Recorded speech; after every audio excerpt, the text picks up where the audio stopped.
Assalamualaikum warahmatullahi wabarakatuh. Kami dari kelompok 3 akan menyetorkan tugas video yaitu mempresentasikan tentang perdagangan internasional. Sebelum itu, perkenalkan.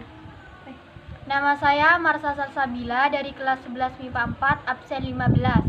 Nama saya Livnan Faragus Puja Putri Musdalifah absen 14. Saya dari kelas 11 MIPA 4. Perkenalkan, nama saya Firai Syatul Fitria dari kelas 11 MIPA 4 absen 11.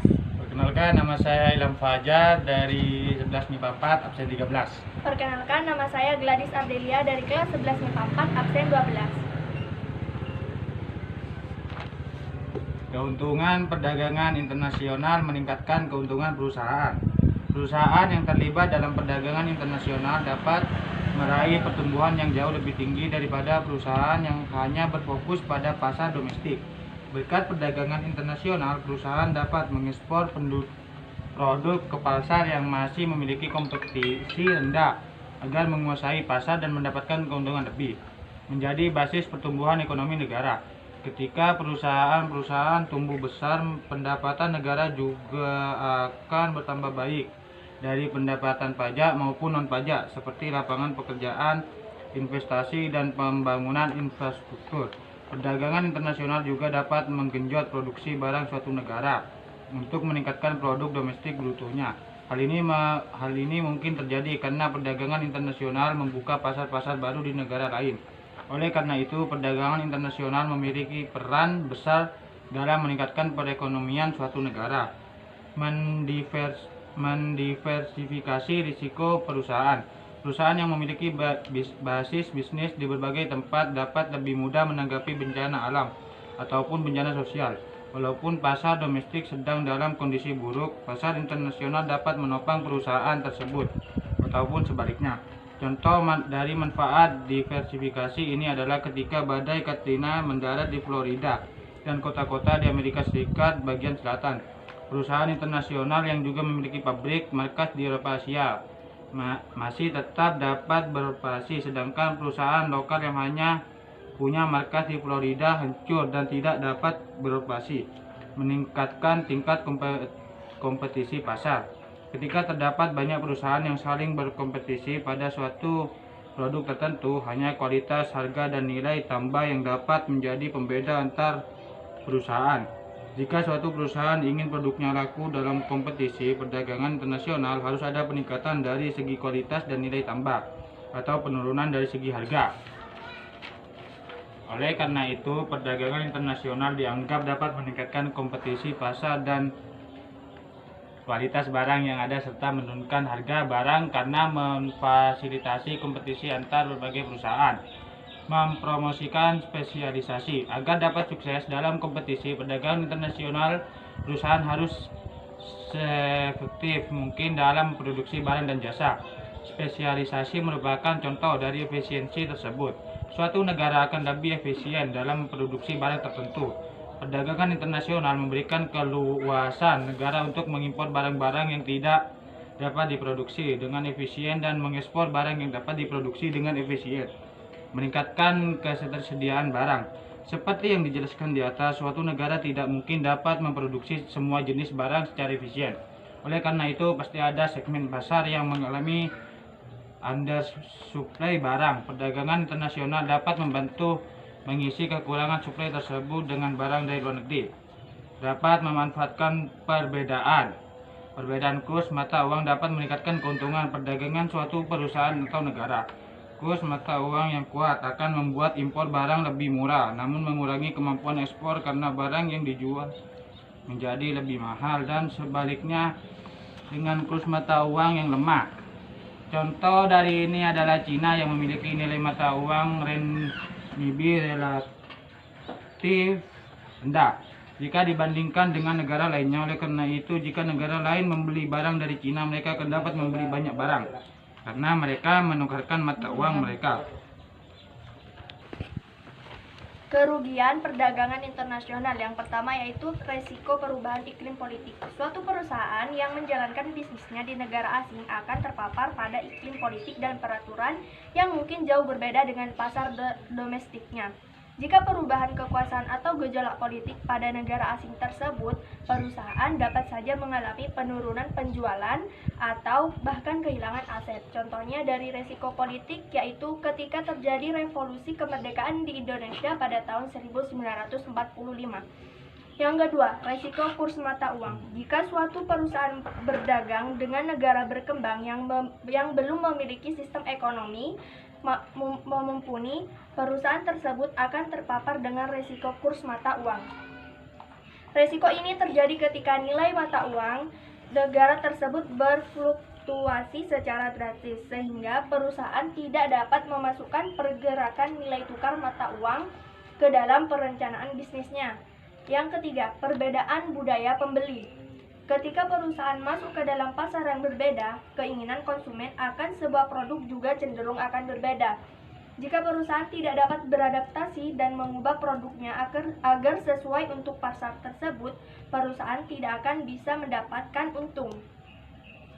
Contohnya adalah gerai makanan cepat saji KFC yang tidak dapat menguasai pasar makanan cepat saji di Filipina karena perbedaan selera ayam.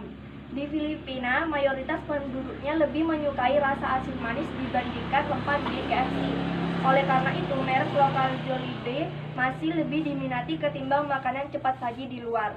Yang keempat, resiko hutang dan gagal bayar. Ketika perusahaan bergerak di pasar asing, tidak ada jaminan yang bahwa mitra transaksinya dapat membayar tepat waktu, bahkan belum mampu membayar. Perusahaan dapat kehilangan banyak uang ketika mitra transaksinya tiba-tiba bubar atau dianggap bangkrut oleh sistem hukum yang berlaku di negara tersebut. Yang kelima, mengganggu industri lokal. Masuknya perusahaan asing ke dalam pasar negara berkembang dapat mengganggu atau bahkan menghancurkan industri lokal yang masih berkembang. Perusahaan asing yang sudah besar dapat memanfaatkan aglomerasi dan economies of scale dalam memproduksi suatu barang, sehingga harga produksinya jauh lebih murah dibanding perusahaan lokal. Ketimpangan ini dapat membuat perusahaan lokal gagal bersaing di pasar sehingga perusahaan lokal tersebut gulung tikar.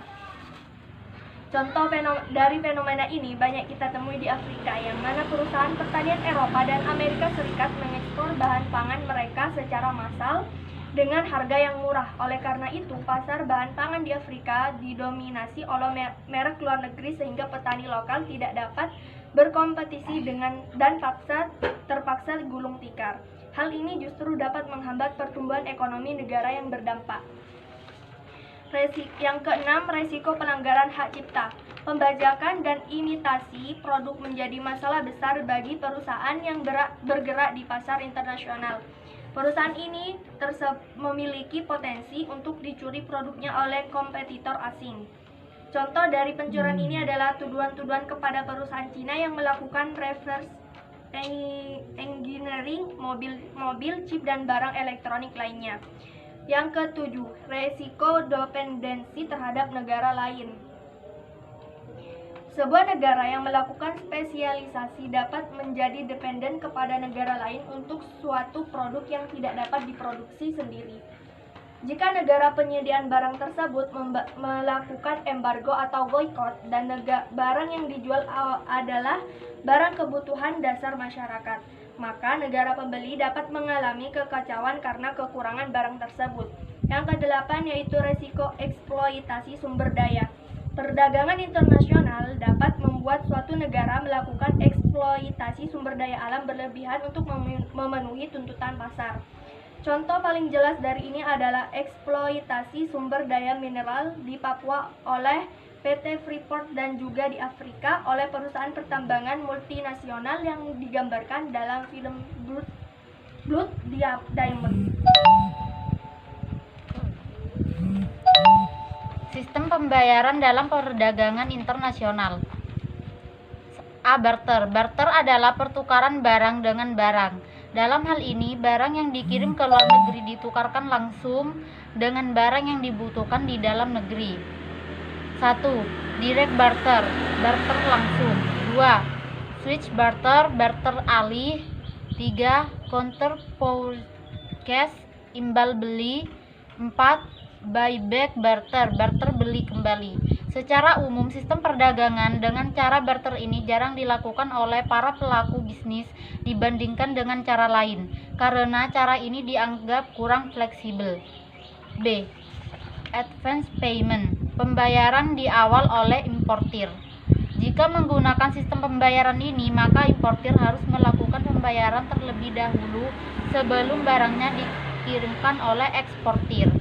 Cara pembayaran di awal ini biasanya dilakukan jika 1. Kuantiti barang dan nilainya relatif kecil. 2. Importir sangat membutuhkan barang yang akan diimpor.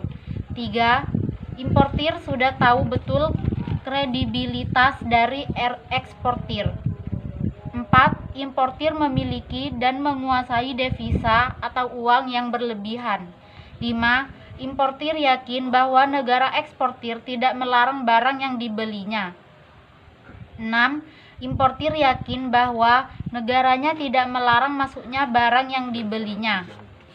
Praktek pembayaran advance payment ini biasa dilakukan dengan saran, cek, telegraphic transfer antar bank, online payment gateway, contoh PayPal, Payoneer, Alipay, dan lain-lain.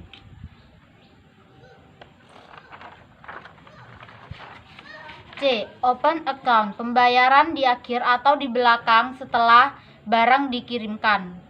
Cara pembayaran open account merupakan kebalikan dari cara pembayaran advance payment, di mana pembayaran akan dilakukan oleh importir setelah barang dikirimkan oleh eksportir, baik setelah dokumen pengapalan telah direalisasi, namun barang belum diterima oleh importir maupun setelah barang diterima oleh pembeli. Cara pembayaran dengan open account biasanya dilakukan apabila 1. Eksportir sudah meyakini kredibilitas importir. 2. Barang dikirim untuk perwakilan di luar negeri. 3. Eksportir memiliki dana yang berlebihan. 4. Eksportir memiliki stok produksi yang berlebihan. 5. Eksportir yakin bahwa baik negara importir dan negara eksportir tidak ada peraturan yang menghalangi transfer pembayaran impor tersebut. Praktek pembayaran dengan open account dapat dilakukan dengan cek, telegraphic transfer antar bank, online payment gateway, contohnya PayPal, Payoneer, Alipay, dan lain-lain. D. Down payment, uang muka. Metode pembayaran ekspor-impor dengan uang muka yaitu importir membayar sebagian uang terlebih dahulu sebagai uang muka pada awal kontrak jual beli sebelum barang dikirim oleh eksportir, dan kemudian sisanya akan dilunasi setelah barang diterima. Besarnya uang muka bervariasi, bisa 30%, 50%, atau jumlah lain sesuai kesepakatan antara eksportir dan importir. Pada metode pembayaran menggunakan DP terdapat risiko bagi eksportir dan importir. Bagi eksportir terdapat risiko tidak mendapatkan pembayaran kedua setelah barang dikirimkan, dan bagi importir terdapat risiko barang tidak dikirim oleh eksportir setelah melakukan pembayaran uang muka.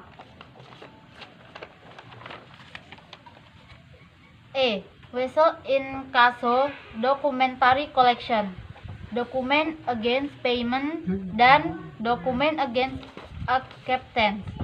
Dalam sistem pembayaran collection ini, eksportir menggunakan jasa bank untuk menyerahkan dokumen ekspor-impor sekaligus menagih pembayarannya kepada importir.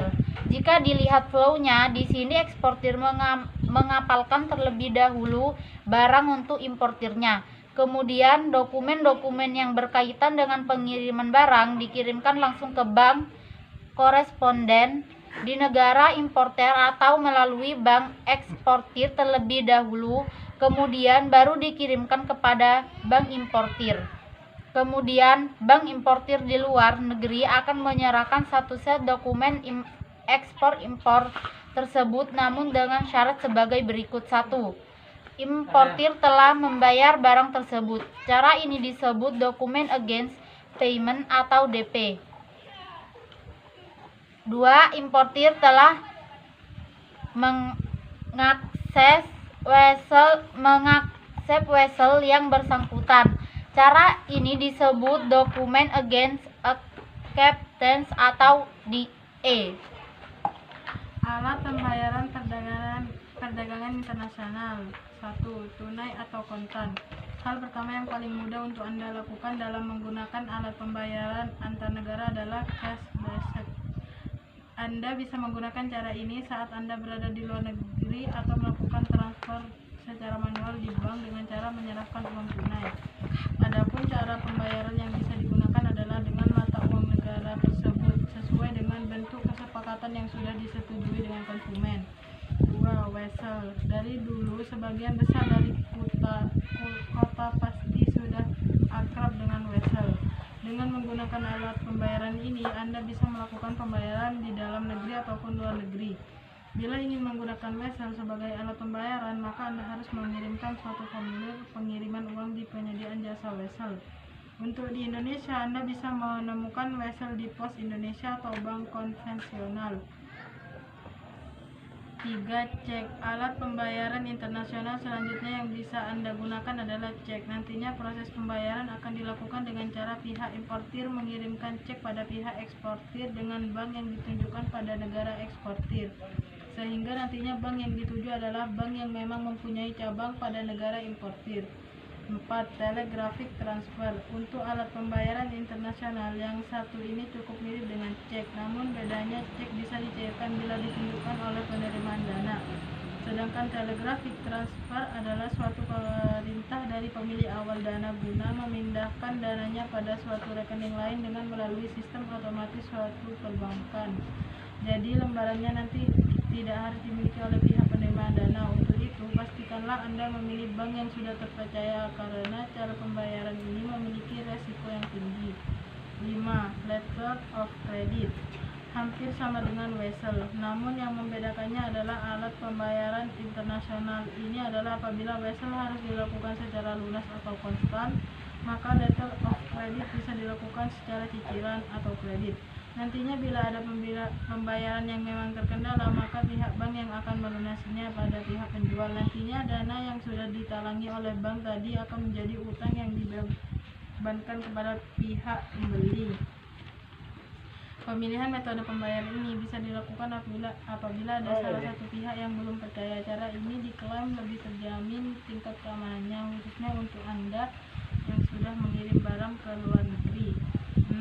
Valuta asing. Untuk Anda yang belum tahu, valuta asing adalah salah satu alat pembayaran internasional dengan menggunakan pertukaran kurs mata uang.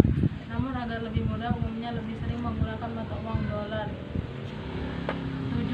Kartu kredit. Seperti yang sudah kita ketahui bersama, kartu kredit adalah alat pembayaran internasional paling sederhana dan juga bisa digunakan dalam skala kecil. Saat ini kartu kredit memang menjadi alat pembayaran yang paling banyak dipilih, khusus bila menggunakan e-commerce.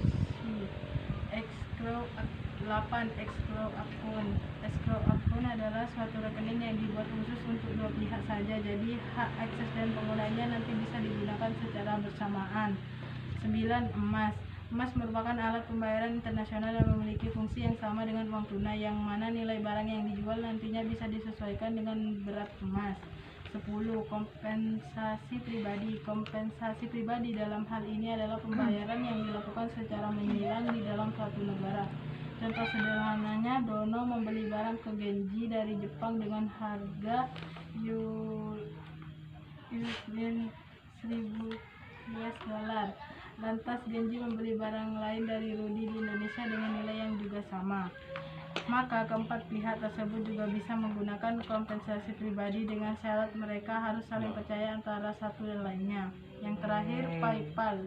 PayPal adalah alat pembayaran internasional berbentuk rekening virtual dengan layanan jasa transfer online. Dengan menggunakan PayPal, Anda bisa melakukan transaksi antar negara secara online.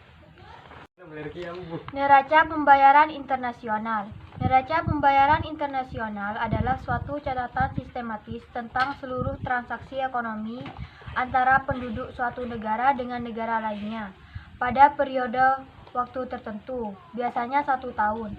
Pengertian penduduk di dalam suatu neraca pembayaran internasional meliputi orang perorangan, badan hukum, dan pemerintah. Sistem pencatatan pada neraca pembayaran yaitu 1. Debit. Bertambahnya kewajiban atau utang penduduk suatu negara untuk melakukan pembayaran terhadap penduduk negara lain. Contoh barang atau jasa yang diterima dari luar negeri atau impor. Pembayaran bunga dan denda. 2. Kredit. Bertambahnya hak penduduk suatu negara untuk menerima pembayaran dari penduduk negara lain. Contoh barang atau jasa yang disalurkan ke luar negeri atau ekspor. Penerimaan jasa dari negara lain, penerimaan hadiah dan uang dari negara lain.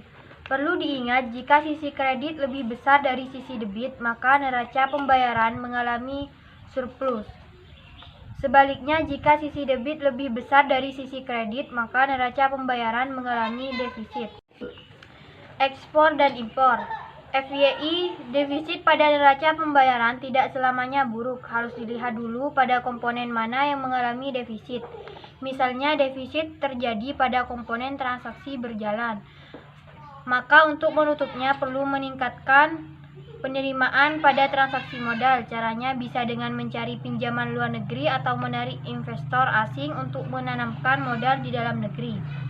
Defisit yang terjadi dalam jangka pendek mungkin tidak begitu berarti, namun jika defisit terjadi dalam jangka panjang bisa berbahaya juga. Meski begitu, surplus yang terjadi dalam jangka panjang pun bisa tidak begitu berarti jika tidak digunakan untuk meningkatkan kesejahteraan masyarakat.